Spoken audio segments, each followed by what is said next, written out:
Tata Motors के लिए 17 जून बन गया ब्लैक वेडनेसडे। 10% का लोअर सर्किट। सिर्फ स्टॉक में ही नहीं, शेयर बाजार में भी हड़कंप मच गया है। क्या कुछ हुआ है, चलिए आपको एक बार समझा देते हैं। देखिए, जैगुआर लैंड रोवर यानी JLR ने FY27 के लिए ऐसा आउटलुक दिया जिसने निवेशकों की उम्मीद पर पानी फेर दिया है। क्या कुछ कहा है JLR ने और क्यों बाजार को ये कमेंट्री पसंद नहीं आ रही है, एक बार इसके ऊपर नजर डाल लीजिए। टाटा मोटर्स पैसेंजर व्हीकल्स का शेयर जो है, यानी कि जो टाटा मोटर्स जिसे हम और आप आमतौर पर जानते हैं, उसका जो शेयर है वो JLR के इस आउटलुक के बाद 10% तक टूटता हुआ नजर आया। और 17 जून का ये डेटा हम आपको बता रहे हैं। क्लोजिंग जो शेयर देकर के गया है वो भी 8% से ज्यादा की गिरावट के साथ करके गया है।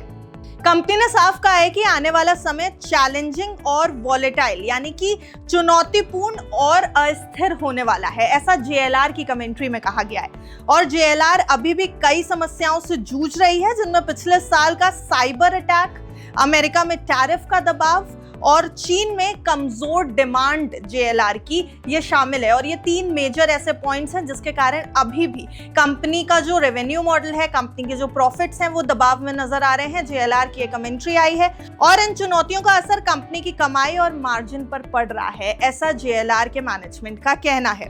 हालांकि दूसरी तरफ टाटा मोटर्स के अगर डोमेस्टिक मार्केट की बात करें या फिर अगर हम आमतौर पर कहें तो इंडियन जो मार्केट है टाटा मोटर्स का, वहां पे पैसेंजर व्हीकल्स का बिजनेस काफी मजबूत नजर आ रहा है।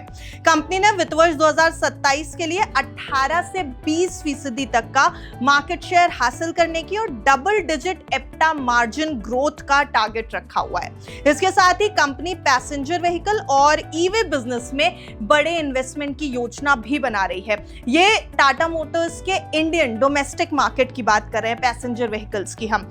अब ऐसे में टाटा मोटर्स पैसेंजर व्हीकल्स का कहना है कि वित्त वर्ष 2027 में इंडस्ट्री से तेज ग्रोथ वो हासिल करना चाहती है और इसके लिए कई नए मॉडल भी कंपनी लॉन्च करने की बात कह रही है।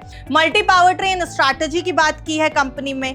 यहां तक कि JLR की इस नेगेटिव कमेंट्री के बाद भी एक पॉजिटिव आउटलुक डोमेस्टिक मार्केट में टाटा मोटर्स को दिखाई दे रहा है। निवेशकों की चिंता अभी फिलहाल जो कंपनी का स्टॉक जो इतनी बुरी तरीके से गिरा, उसमें जो चीजें सामने निकल के आई, उसमें इन्वेस्टर्स की चिंता सिर्फ और सिर्फ JLR के बिजनेस को लेकर के, यानी जैगुआर लैंड रोवर के बिजनेस को लेकर के है। हाल के महीनों की अगर हम बात करें तो JLR की परफॉर्मेंस के ऊपर कई तरीके के दबाव रहे जरूर है, लेकिन कंपनी ने लागत कम करने के लिए 1.7 बिलियन पाउंड की सेविंग्स स्कीम भी शुरू की है ताकि मार्जिन को दोबारा से मजबूत किया जा सके। और इसके अलावा बढ़ती कमोडिटी की कीमतें भी इस समय कंपनी के लिए चिंता का कारण जरूर बनी हुई है। टाटा मोटर्स के मैनेजमेंट का कहना है कि 9 से 12 महीनों में रॉ मटेरियल्स की जो कॉस्ट है वो 5 गुना बढ़ चुकी है। 5% का इंक्रीज आया है रॉ मटेरियल कॉस्ट में और ये कंपनी के प्रॉफिट्स के ऊपर और रेवेन्यू के ऊपर दबाव बना रहा है। अब यहाँ पर आप देखिएगा एक कंपैरिजन है JLR के ऊपर और पैसेंजर व्हीकल्स बिजनेस के ऊपर। जहां बाजार JLR के आउटलुक से थोड़ा घबराया हुआ दिखाई दे रहा है, वहीं कंपनी के लॉन्ग टर्म को लेकर के अभी भी ऑप्टिमिज्म बना हुआ है।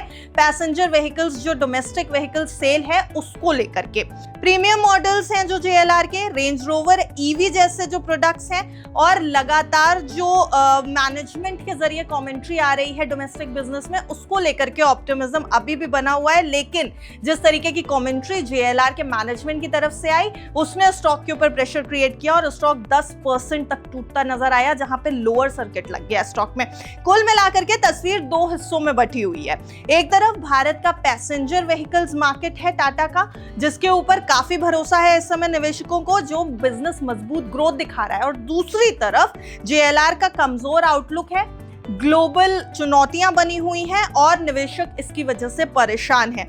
और यही वजह है कि स्टॉक में बड़ी गिरावट देखने को मिली है। अब क्या होगा इस स्टॉक का, ये काफी हद तक इस बात पर डिपेंड करेगा कि आगे आने वाले जो नंबर्स हैं ऑटो के, वो किस तरीके से आते हैं, तस्वीर क्या बनाते हैं। तो फिलहाल स्टॉक में अभी अगर एक्सपर्ट्स की राय लें तो वो यही कह रहे हैं कि वेट एंड वॉच की स्ट्रैटेजी रखिए, लेकिन स्टॉक अच्छा है, कंपनी के फंडामेंटल्स अच्छे हैं, तो अगर खरीदारी करनी है तो फाइनेंशियल एक्सपर्ट की राय जरूर ले सकते हैं और स्टॉक को रडार पर रख सकते हैं। लेकिन कंपनी के अपने रिस्क एनालाइज कर लीजिएगा प्रोफाइल कंपनी को लेकर के, और उसके बाद फाइनेंशियल एडवाइजर की राय जरूर ले लीजिएगा।